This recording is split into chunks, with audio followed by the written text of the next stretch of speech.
Hello everyone and welcome to another episode of the Lefty Knitter podcast. This is going to be a cranking video for you. I am set up here with my 64 stitch cylinder on my Erlbacher Gearhart Speedster. We're going to be making a split ring bonnet. Not everybody likes using split rings, but I love mine and I use it all the time. This one was gifted to me from Andy the Knittress. So I have made some though, so I've made this other one here, right here. This one is going to a new home eventually. I gotta get some stuff in the mail.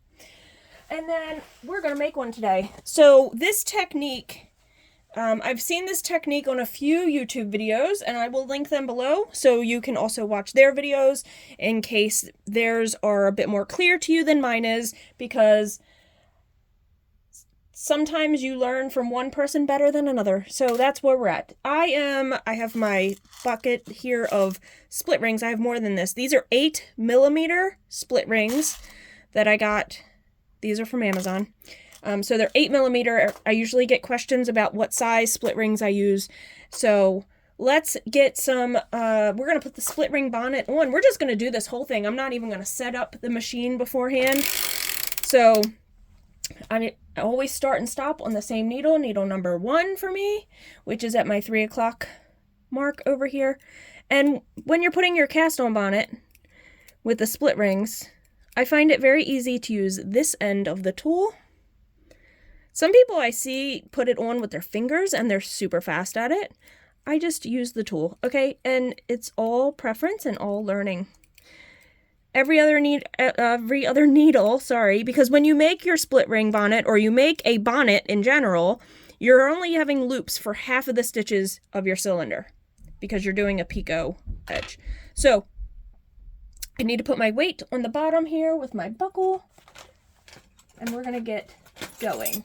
I have to put some waste yarn on and we're also going to use ripcord. So I have my weights in a koozie because that helps. I say okay a lot in my videos. I've noticed that watching them back and I apologize. I don't know why I say that. I don't teach. I don't do anything to have the proper etiquette of how to teach, but here we are. Here is a thing of waste yarn. We're going to put that on, thread it through the machine and add that, and then hang the rest of our bonnet because you can only hang so far. I could have went further than that. So crank around until I can access these and hang the rest of my split rings. I don't know where Andy got these brass colored ones, so I guess you can get all different colors, but yeah, pretty interesting. So I'm just using this whole ball. Sorry, this table is very wobbly today. All right, I'm going to get back to needle number 1 because I like starting and stopping at the same place. Pull that tail in. So in this video, you'll get to learn how to do picot. You'll get to learn how to hang a hem, and I'm going to be changing colors a lot because I'm making a rainbow one because I want to. And so my fishing line that I use is linked down below. I always have it linked down below. It was also from Amazon. You can get this fishing line in all different colors, which is nice. Also, because you're going to be hanging this, you want to pick a waste yarn that's going to be different from your contrasting yarn. And starting and stopping. I don't overlap. You can overlap. It doesn't matter. Some people do, some people don't. The inside, I put that bonnet away. So let's just grab a different bonnet. This is the color we're picking now because we're going to be doing so many rows before this picot. So I am going to use this really moody color here. And you want to reset your counter because you want the hem to be the same on each side. So let me get that into my yarn carrier. I'm going to do, I think, like, I don't know, 20, 25 rows. And I'm going to switch, actually, I'm going to switch it. So I'm doing this black color as the main color. I'm thinking, do I want the little picots holding that split ring to be this color, or do I want it to be the black? I guess it really doesn't matter, does it? It does matter if you don't want it to be the inside color. So we're just gonna go with it. Let's roll with it.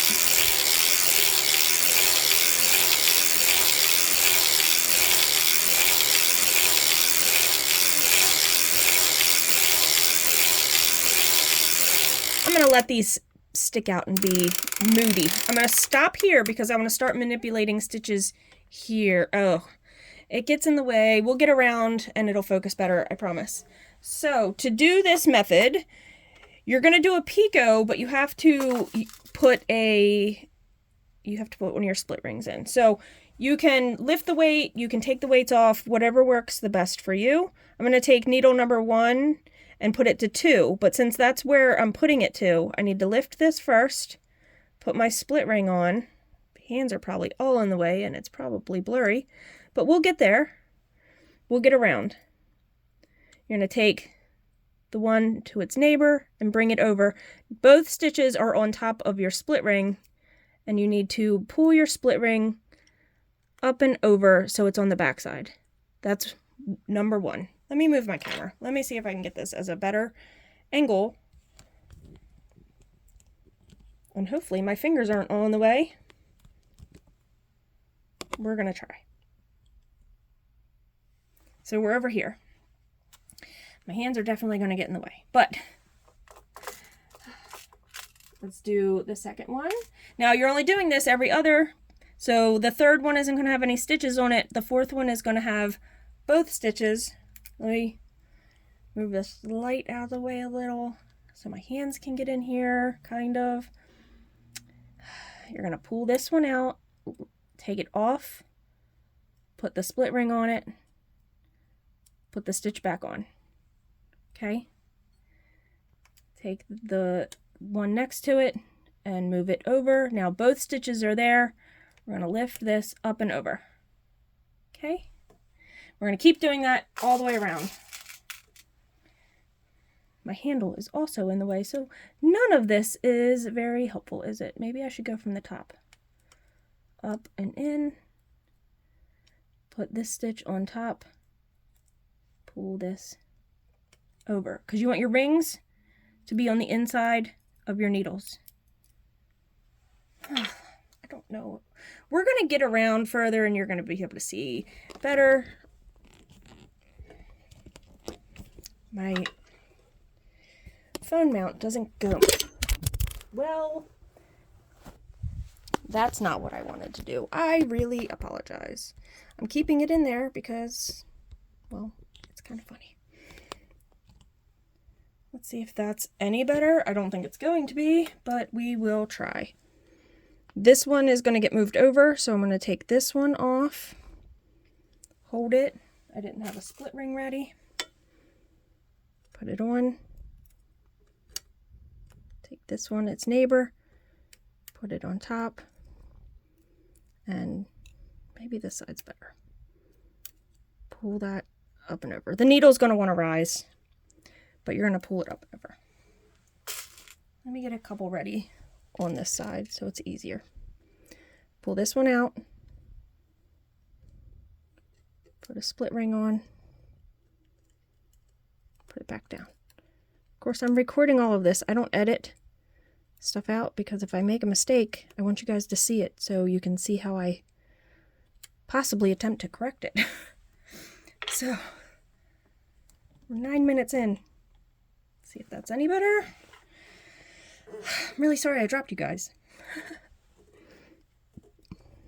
This is the one on the left because we're moving the one from the right to the left. So both stitches are on one needle. Just like a picot.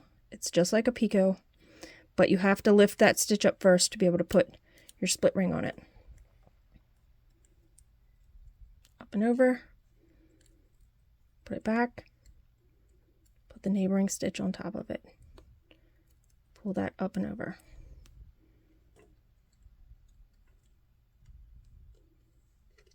Grab a split ring first, stitch 1, stitch 2. Pull the ring over it. All right. Everybody getting the idea? I didn't miss any, did I? No. Yes, I did. I missed this one. I thought it was off because my half mark. So let's go back and fix that. So I want a split ring on this one, so I might as well just put it down, get the top stitch off, which is gonna not be the most fun thing to do. There we go. Kind of. This one is on top of that one, and then this one goes on top of it. Oh my gosh, I thought I missed one.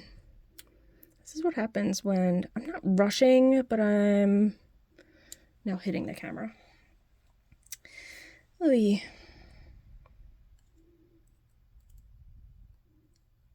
Take this one off, take the split ring off, and put it here. Put this one back.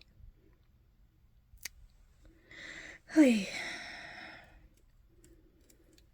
I feel like I keep hitting the camera, and I'm sorry.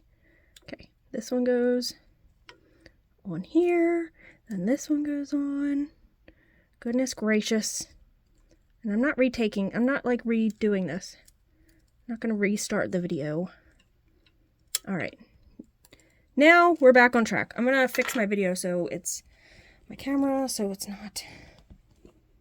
All right, let's crank forward a little bit. Okay, so I can maybe get the shot a little bit better.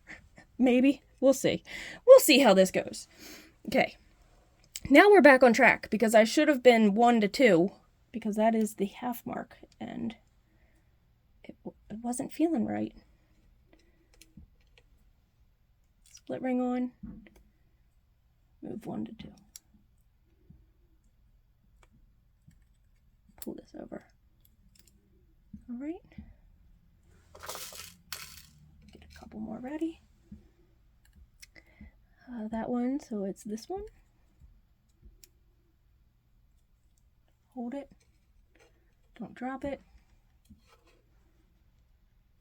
Put it on. Move its neighbor on top. Again, split ring on bottom. Then the 2 stitches, and then pull the ring over. This one has a ring. Skip that one. Go to this one.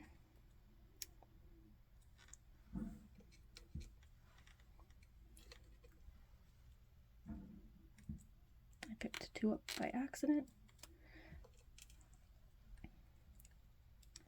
Move this one over. All right, we're getting a better rhythm here. Just hope it's focused enough for you to see. Sorry if the beginning was just not so eloquent and fluid. All right. That one, put your split ring on,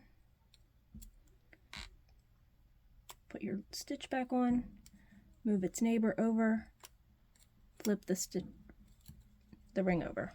All right, we're getting there. Now when you knit this first row, these are you want them to fall in, obviously, because you don't like it. You'll see this will like fall to the inside. Okay. Split ring on that one. Skip this one. Go to this one. Hold it, split ring, put it back on, pull your split ring over, number 2 off, split ring on, number 2 back on, move number 1 to number 2. Flip your ring over. You have to flip that ring over. That's the most important part. If it's not flipped over, you'll get your machine stuck. Split ring, skip, lift stitch 2, split ring. Sorry, I'm just going to keep repeating myself because, well, repeating is how we learn. Okay, flip that over. See, and there I said okay. I'm really trying to break that habit. I noticed I say it a lot when I'm showing people things, even in my work when I'm showing people how, like, a process. I do it all the time. Split ring, put that stitch on top of it, put stitch number 1 on top of number 2, flip the split ring over. We're getting there. We're over halfway. Now it's gonna have, you're gonna see this ring is real dangly, and that's okay because we want it to be on the other side essentially. Lift number 2 off, put your split ring on, put number 2 back, move stitch number 1 to number 2, and flip your split ring over. Take number 2 off, put it on, move stitch number 1 on top of number 2, and flip your split ring over. Number 2, put your split ring on, put number 2 back on, put number 1 on top of number 2, flip your split ring over. Number 2, flip it off, put number 2 back on top,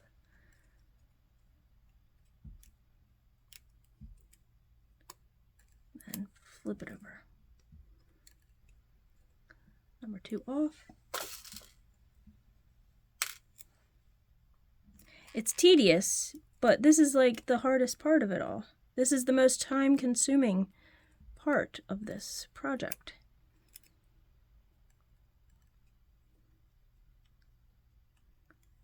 Hold number 2, put a split ring on, put number 2 back, put number 2 on top of number 1. Or number 1 on top of number... Now I'm messing it all up. You understand? You get what I'm saying at this point. Okay. Move the light over. Take off. And I know I'm in the right spot because this would be 1 and 2 on my half and quarter marks. Put the split ring on. Put number 2 back on. Put stitch 1 on top of stitch 2. Flip your split ring over top. Number 2, hold it, put a split ring on, put that over,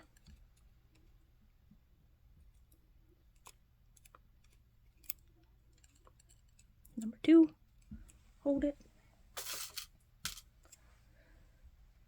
split ring, number 2 goes back on, stitch 1 goes on stitch 2, and you flip it over. You have to push that needle down or else it doesn't want to flip over. Take off number 2,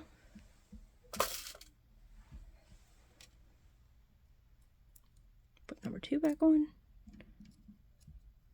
put number 2 on, or number 1 on 2, flip it over, take off stitch 2,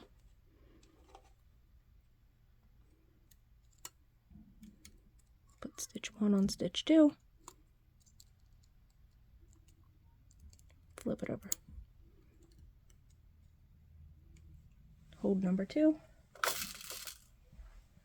It's very repetitive. I keep saying the same things. Insert elevator music here. Okay, we're almost there. I'm gonna fix my camera just a little bit so it's back in kind of normal without dropping you. That's better. That's gonna have to work. We have like 2 more to go. Take stitch 2 off, hold it, put stitch 2 back on, put stitch 1 on 2, flip it over.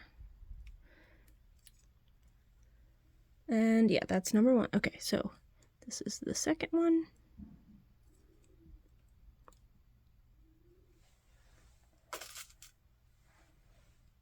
I've been waiting for my sweater to get caught on my pick tool this whole time, and I didn't do that.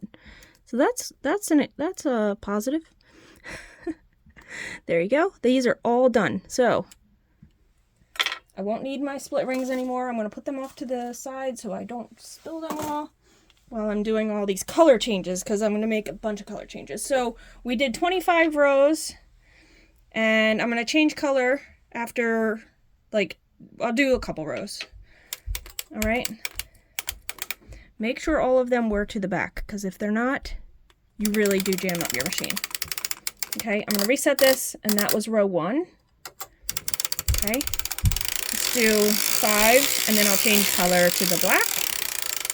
And I'm not really worried about where I change color. I'm cutting the yarn right at the top of the mast. I'm going to do a faux join.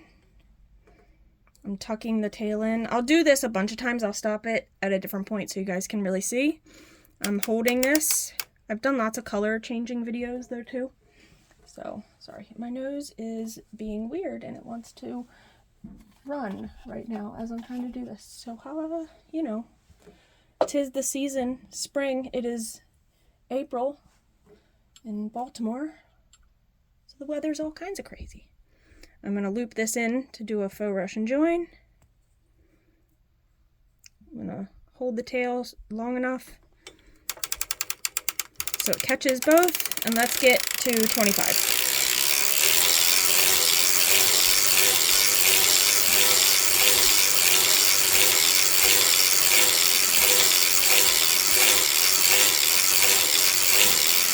There's 25. I'm going to stop here because I'm going to start hanging on number 1. I'm going to take my weight completely off, and I'm going to have a drink really quick. Apologies. Okay. Carefully tuck your hem up.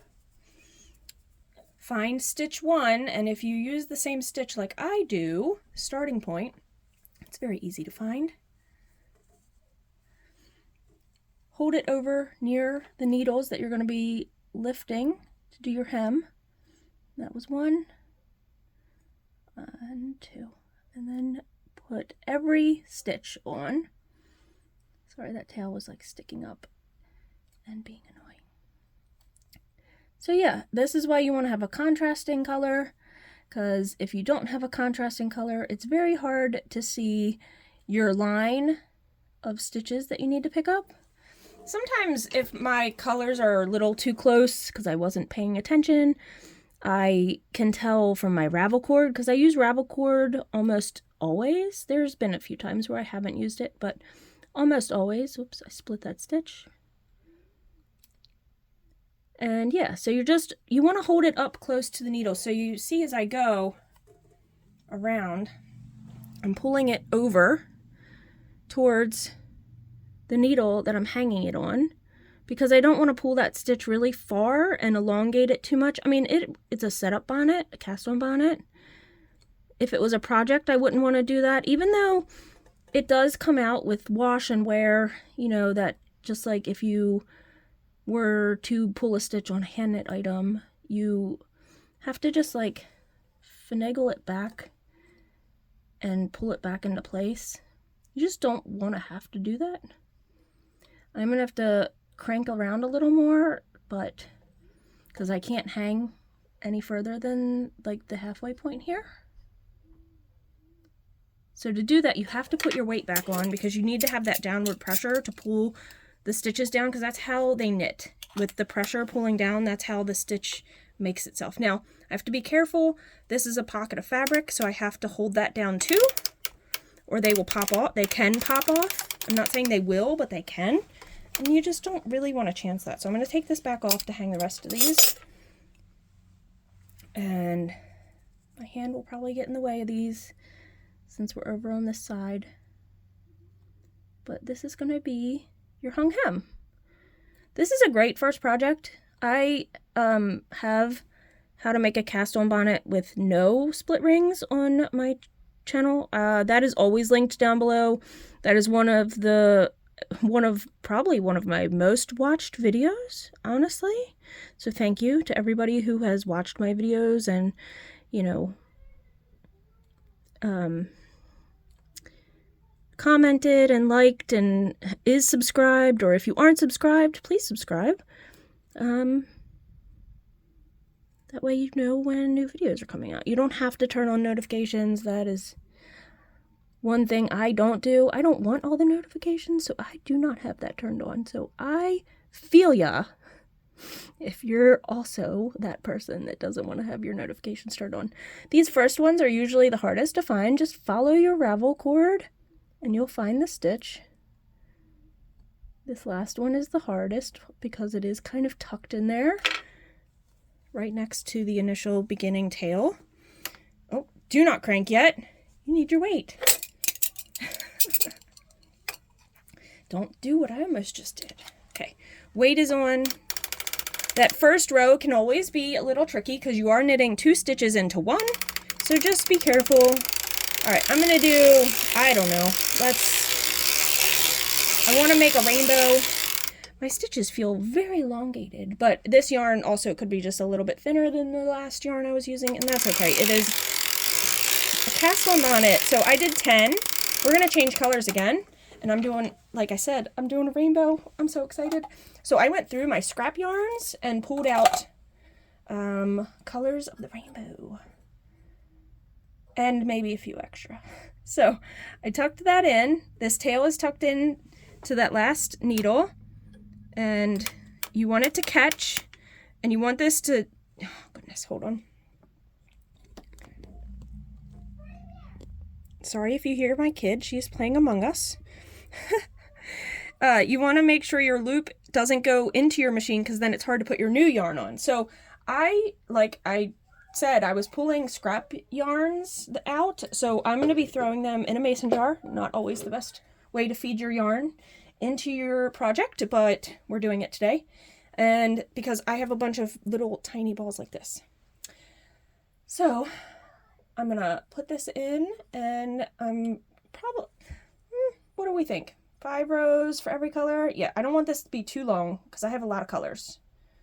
Okay, but you don't want your setup bonnet to be too short. So I've now looped it, and I'm holding the tail so it feeds in and catches. All right, so I'm just gonna reset this to be like a good even start. So 5 rows. It'll be a little more than 5 because I started half of the row. And like I said, you want your yarn to really free flow. Like if you're doing a real sock project, you really don't want it in those tiny little balls. They're hard to manipulate. Like, see what it's doing. It's all over the place because it really is the tiniest of scraps that I have going on here. All right, so I did 5. I'm just going to keep color changing close to over here. So, or around that spot. It really doesn't matter unless you care about where those joins are. That's your prerogative on your project or your sock if you're doing like a scrappy sock. Okay, I have my tail in there, and now I've used gray. Like I said, not totally rainbow because I just used gray, but we're gonna, oh, this one I might not even get 5 rows. Let's see. This red little scrap I have. It's so funny. Come on down, little ball. Also, when you're doing your Russian join, if you have a split ring or a split yarn carrier, make sure one loop doesn't come out by accident. I've had this happen. I've had one loop come out, go like this, and it'll stop cranking because it can't, the yarn's not going to flow into your machine. It'll stop cranking, so just be very aware when you're doing this, okay? Well, this one's not even going to go in the mason jar. I'm just going to hold it off to the side and get the best amount of rows I can. I might not get 5. We're going to stop where this ends because it is the tiniest scrap. Okay, that's where it stopped. So, oh, we did get the 5. Look at that. That worked out perfectly. Tuck that in, pull it around. I'm going to pull this loop so the tail comes out a little like that. All right. Now my handle does go back. You have to pay attention to that. If you stop at certain points, your handle can come backwards at you. So just be aware of your machine at all times. Your handle can do that. So I don't normally like to stop in this position because the handle does move around. Okay, making my faux Russian join, holding those tails, and let's do 5.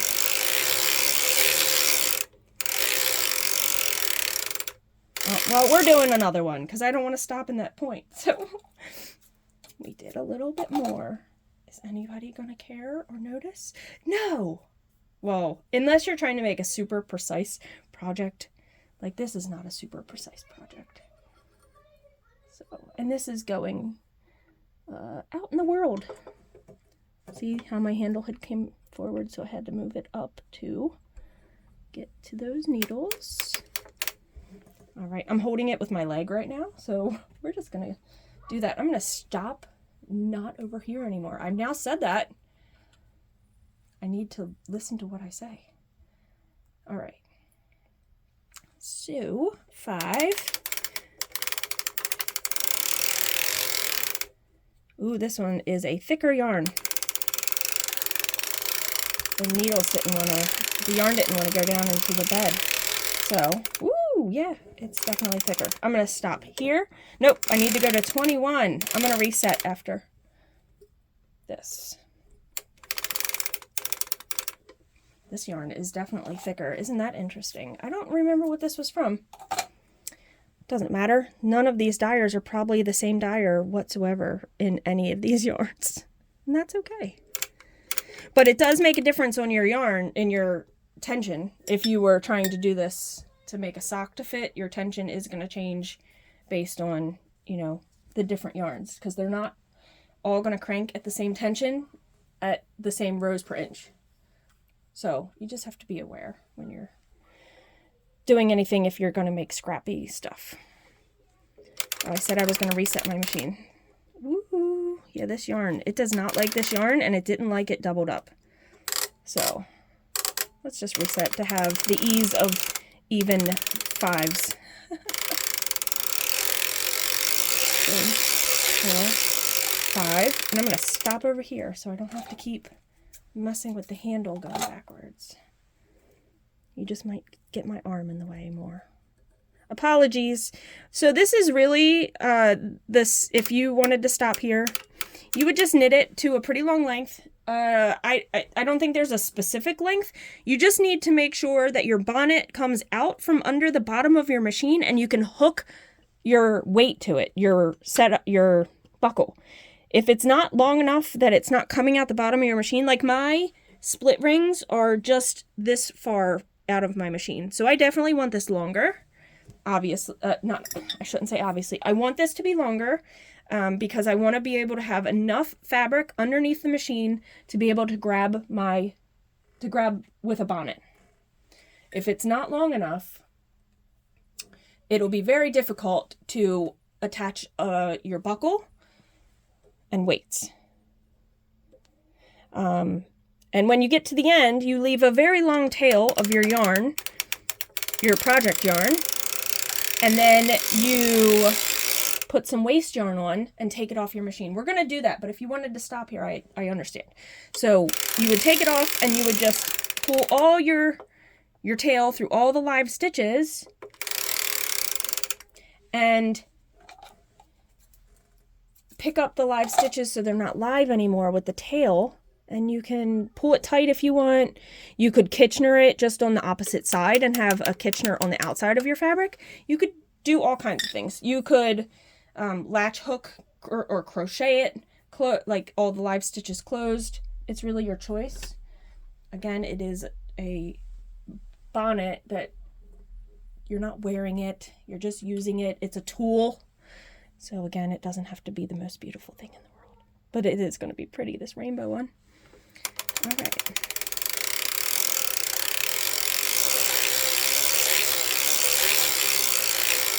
Stop there. I think I'm off. I'm just kind of counting in my head at this point. I'm not paying attention to the clicker. I have a couple more colors to go, and then I'm going to put the black back on because I do want to end with the black. Ooh, this tiny little ball of blue. I went with a light blue and a dark blue because I thought it would be pretty. If you do get your loop too close, you can pull it through your machine and then weave it back into your machine once you attach your new yarn.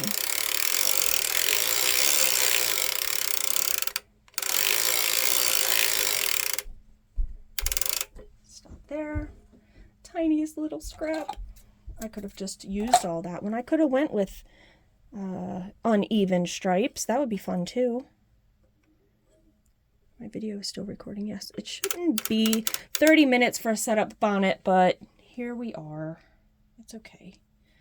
I hope everybody is learning on their machines, playing, doing things, doing repetitive things so you can remember how to do them in the future. That is sometimes my problem. I will make a project, do a technique, and then not do it again for a long time, and then I have to remember how I did that.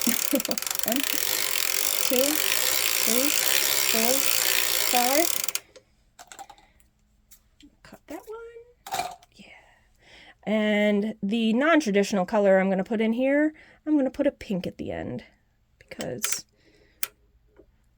it's my rainbow and I can do what I want. I guess it is in... It could look pink in the sky, couldn't it? Because they're not this bright when you see a rainbow after a storm. All right, last color, and then we're going to put the black back in. This is a pretty long bonnet, so I'm not going to do many rounds of black. But I am going to do it just to have it back on there. That was my original plan. 1, 2, 3, 4, 5. I am cutting right at my mast, where it comes from my mast. That makes a decent loop. If you want to work with a smaller loop, that's your choice, but that makes a very decent loop to be able to capture your next color. So let's put the black back on and do about 10 rows, and we'll crank it off, and we'll look at it. Like I said, make sure you leave a long tail, because that's how you have to... I mean, if you don't leave a long tail, okay, here's not worst case scenario. Here's a scenario. If you don't leave a long enough tail, just grab a different yarn and pick up all your live stitches and pull it tight, and you're fine. Don't stress over that. This is a very good long bonnet. I'm going to stop at needle 64 because I do want to start and stop at the same place because I'm that person. Do not cut it that close. Aquila, you need a longer tail. I was just going to do what I told you all not to do. Pull that in your machine. Gather it up. Give it a nice tuck right there. Grab some scrap yarn that you know you're going to be able to see. I'm going to use this pink. I'm not crossing over. I'm going to start on needle 1. It wants to, though. I'm not going to cross over. And just crank this little ball of waste yarn, and I'll take it off.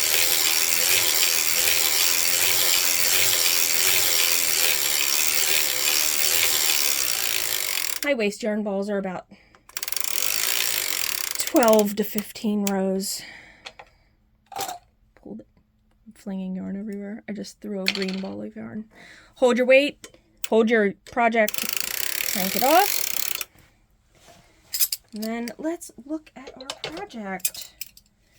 How fun. Let's move the camera back.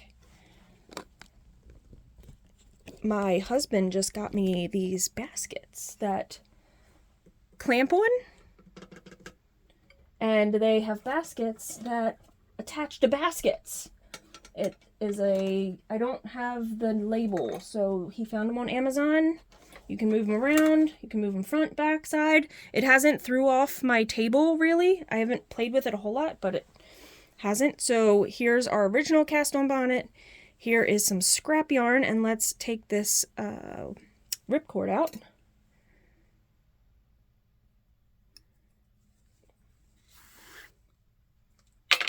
Take our bonnet off, and here's where we hung that hem. And here's where we have that peak of color, the hem, the hung hem, the start of our rainbow. And like I said, I left a long tail so I can close this off, cinch it tight. It is a very long bonnet, but that again is okay. And here are all of our... Jeez. Okay, well, this is going to be the episode of things falling on the floor. I am winning.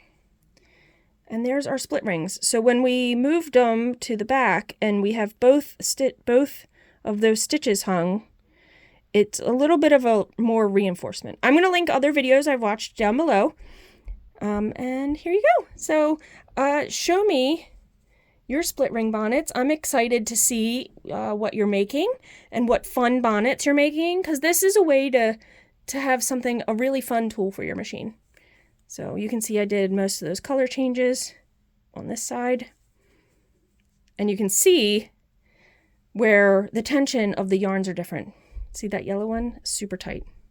All right, until the next episode, guys, happy cranking and see you in the next video.